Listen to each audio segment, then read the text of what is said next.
au MEDEF Paris et à Anne Silver d'avoir organisé cette soirée. Merci à Philippe Vivien des RH Group d'Areva d'être parmi nous ce soir. Je vais juste vous faire une introduction d'abord sur laquelle après Philippe réagira tant en tant que DRH qu'en tant que dirigeant et en tant que président du comité management de la commission respect de l'homme du MEDEF. Pour ma part, je vais vous faire un propos introductif sur le livre que j'ai écrit qui s'appelle Walk the Talk, qui est inspiré à la fois de ma pratique de coaching de dirigeants et aussi de témoignages de 9 patrons de grandes entreprises françaises et internationales. L'angle d'attaque, c'est l'exemplarité du dirigeant comme moteur de dynamique de changement en interne. Le livre est parti d'un constat, être dirigeant au XXIe siècle est encore plus compliqué qu'hier. Les entreprises sont dans un nouveau terrain de jeu.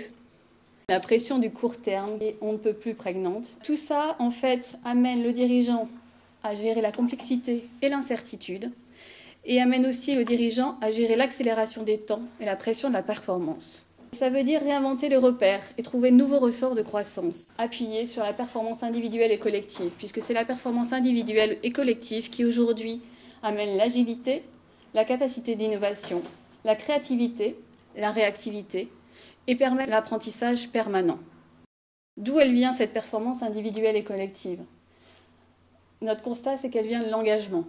L'engagement des parties prenantes, l'engagement du dirigeant, l'engagement des managers, mais l'engagement aussi des salariés et de tous les collaborateurs. Et cet engagement, si on prend les piliers sur lesquels il repose, ce sont le sens et la confiance. On voit que s'il n'y a pas ces repères, ces piliers, à ce moment-là, il n'y a pas d'engagement et la performance individuelle et collective est moins possible. Or, ce sens pour nous vient notamment de la capacité de l'entreprise à faire comprendre à chacun de ses acteurs que l'entreprise est créatrice de valeurs partagées. La confiance vient notamment, et pour beaucoup, de l'exemplarité et de la cohérence entre les dires et les faire.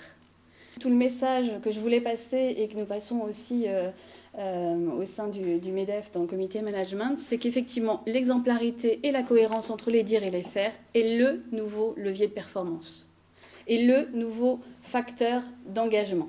Ça veut dire passer de notre logique traditionnelle d'obéissance, basée sur la hiérarchie et basée sur le contrôle, à une culture de la responsabilisation qui est basée sur la confiance. Mais la responsabilisation, ça veut dire deux choses. Ça veut dire, dans un premier temps, que ça implique de nouvelles compétences pour les leaders. Pour moi, les entreprises qui gagnent sont celles qui ont des leaders qui ont cette compétence. D'abord, le courage.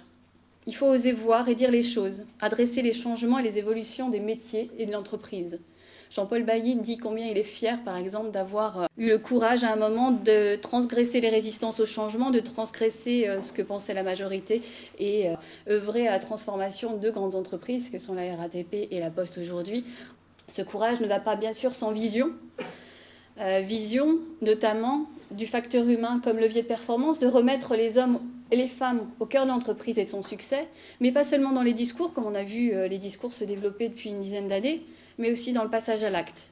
Et notamment en redéfinissant la notion de succès pour la compléter. Une troisième valeur ou compétence qui me semble essentielle, l'engagement.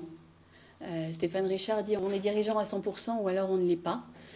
L'engagement, c'est aussi connaître ses valeurs, pouvoir s'appuyer sur ses valeurs autant que sur les KPIs, sur l'intuition autant que sur le rationnel, pour pouvoir décider, mettre en œuvre et diriger.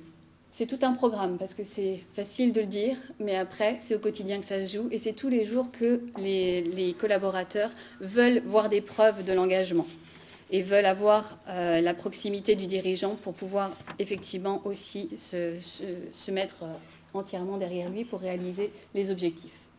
Et c'est l'exemplarité. L'exemplarité s'appuie sur notamment l'honnêteté, l'humilité, la persévérance et l'écoute. Au passage, cette exemplarité nous a semblé important de la redéfinir. Pour moi, l'exemplarité, ce n'est pas mettre quelqu'un sur un piédestal et penser qu'il est parfait. C'est par contre agir au quotidien, faire de son mieux pour mettre en cohérence ses dires et ses faire. Et c'est aussi être conscient que cette exemplarité est vraiment un facteur de performance, ce qui veut dire beaucoup parce que ça veut dire qu'au quotidien, on est dans la cohérence et dans la congruence et qu'on sait que ça va influencer positivement les équipes et l'ensemble de l'entreprise. On l'a dit, il faut de nouvelles compétences pour les leaders, mais je ne pouvais pas parler de nouvelles compétences de leaders sans parler des organisations, puisque pour moi, cette culture de la responsabilisation transforme profondément l'entreprise et notamment l'amène à vraiment retravailler ce que j'appelle l'agir ensemble et aller au-delà des patchs sur une dimension particulière pour vraiment refaire une politique globale et une organisation globale. Quels sont les enjeux de ce changement de paradigme au niveau organisationnel ? C'est tout d'abord de permettre à son entreprise d'être auto-apprenante et responsable. Qu'est-ce que j'entends par là? C'est d'organiser son entreprise au travers de quatre piliers majeurs. D'abord, travailler cet état d'esprit du long terme. Paul Bulcke dit notamment long-term vision and short-term action. Vers un état d'esprit d'innovation aussi et d'apprentissage permanent. Vers un état d'esprit de collaboration, mais pas seulement de collaboration, mais de collaboration active et d'engagement au-delà des droits et des devoirs, ce qui paraît une évidence, mais qui ne l'est pas forcément dans notre société. Et vers un état d'esprit aussi d'intrapreneurship, c'est-à-dire d'entrepreneur qui se met au service de l'interne pour pouvoir vraiment donner le meilleur de lui-même. Et responsabiliser, en fait, ça nécessite beaucoup de choses. Ça nécessite notamment, et là si on se focalise un peu sur plus notre culture française, ça veut dire de retrouver la culture de l'essai-erreur comme source d'apprentissage et non de sanction. Pas forcément rechercher qui a tort, mais d'abord permettre à chacun de faire des erreurs à partir du moment où il en apprend quelque chose et où il les répare, bien sûr. Accepter la différence. Un petit clin d'œil à mon premier livre qui s'appelait « Promouvoir les talents » et qui était sur la mixité dans l'entreprise, mais accepter la différence parce qu'elle enrichit, même si elle complique à court terme par rapport au clonage, à long terme et à moyen terme, on voit tous les effets et toute la richesse de la différence et de la diversité. Ça demande aussi de repositionner les RH quand ils ne le sont pas au cœur de la stratégie de l'entreprise et de ne pas faire des RH quelque chose qui vient après la définition de la stratégie, mais qui est bien, comme je pense Philippe l'est, au cœur de la définition de la stratégie et en amont de phase.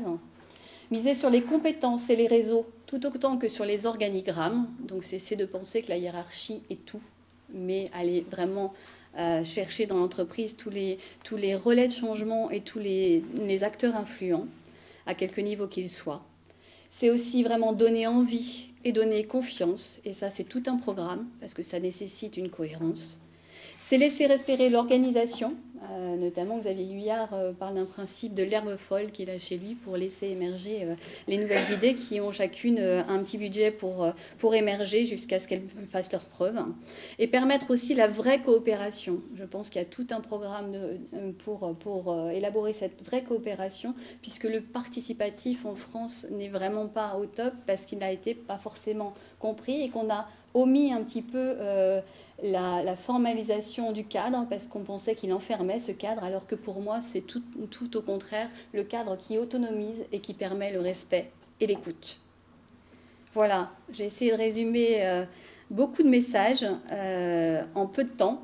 On va faire des questions-réponses, on va surtout faire un débat avec Philippe si vous le voulez bien. Pour nous, je crois que ce qui est important en dirigeant, c'est d'être capable de dresser une vision qui permet la transformation dans un cadre cohésif et optimiste. Optimisme ne veut pas dire le pays des bisounours et il n'y aura pas de licenciement, il n'y aura pas de restructuration, pas de réorganisation. Mais je crois que si on reprend le sujet de cette façon-là, alors on a une chance d'y arriver. Quand on lit la crise dans les bouquins de management, ils disent quoi? Ils disent le rôle du dirigeant, c'est de trouver la dette sacrée, qui est la dette sacrée de son entreprise. La dette sacrée d'une entreprise comme Areva, ce n'est pas de faire du nucléaire, c'est la confiance. Une fois qu'on a trouvé cette dette sacrée, en un mot, c'est la mission de l'entreprise, le mission statement qu'on dirait maintenant dans les bouquins de management. Il y a deux éléments qui sont essentiels, c'est que ça permet de dresser deux choses. D'une part, les réciprocités entre les acteurs, et vous revenez à l'engagement, au courage, à cette exemplarité, et vos solidarités entre les acteurs. Au sein de l'entreprise, je pense qu'il y a trois grands types d'acteurs, les dirigeants, les managers et les salariés. Les dirigeants, c'est aussi la relation à l'actionnaire. Le manager, c'est celui qui va faire tourner l'entreprise. Et les salariés, c'est eux dont on va avoir besoin en termes d'engagement. Ce n'est pas seulement l'engagement des 5% de dirigeants, des 20% de managers. il y a les 75 autres % qui vont faire tourner la boutique. Et c'est justement ce qu'on a essayé de traduire à travers ce manifeste du management. Dans le manifeste du management, et j'étais très heureux et très fier que le MEDEF travaille sur ce sujet, c'est qu'on s'est dit, il y a 3 éléments clés. Le premier, et ça va vous paraître des banalités, mais je crois que tous les jours, il faut qu'on le cale dans notre façon d'être, donner du sens et responsabiliser. Faisons confiance en l'intelligence. Un deuxième point qui nous a paru extrêmement important et qu'on oublie tous parce qu'on a tout un tas de contraintes, c'est comment est-ce qu'on va créer un environnement de travail favorable à l'engagement. Mais on s'aperçoit quand on discute vraiment avec les salariés, quand on regarde dans nos enquêtes d'opinion interne, que globalement dans les entreprises françaises, l'engagement il est globalement là. On est fier de sa boîte. Je pense que c'est une des particularités de la France. On peut râler beaucoup, mais on est quand même assez fiers de nos boîtes. Et en revanche, la motivation au quotidien, elle est souvent détruite, pardonnez-moi, mais par des âneries à 2 €. Et puis, dernier sujet qu'il ne faut pas tromper parce qu'il n'est pas neutre, c'est comment est-ce qu'on peut revisiter tous les modes de rétribution et de reconnaissance. Ce n'est pas seulement, la reconnaissance par les euros, par l'augmentation, par tout ce que vous voulez. Ça en fait partie aussi. Il ne faut pas se tromper. C'est quelle est la part de l'individuel, quelle est la part du collectif. Est-ce qu'on est capable, nous, d'oser dire il faut peut-être retrouver un peu de collectif dans la reconnaissance. Comment est-ce qu'on met ça en musique? Alors, ce n'est pas forcément très politiquement correct de le dire, mais je crois que ça fait vraiment partie du tout. Et c'est ce qu'on a mis tous ensemble, tous ceux qui ont travaillé sur ce manifeste. Je terminerai par deux tout petits mots. Je crois qu'en termes de comportement de dirigeant, c'est de l'exigence bienveillante. On ne peut pas ne pas être exigeant, mais on a l'obligation d'être bienveillant. Puis moi, j'ai une petite phrase à la sémantique tout à fait improbable, c'est qu'un dirigeant ou un manager qui n'est pas cru est cuit.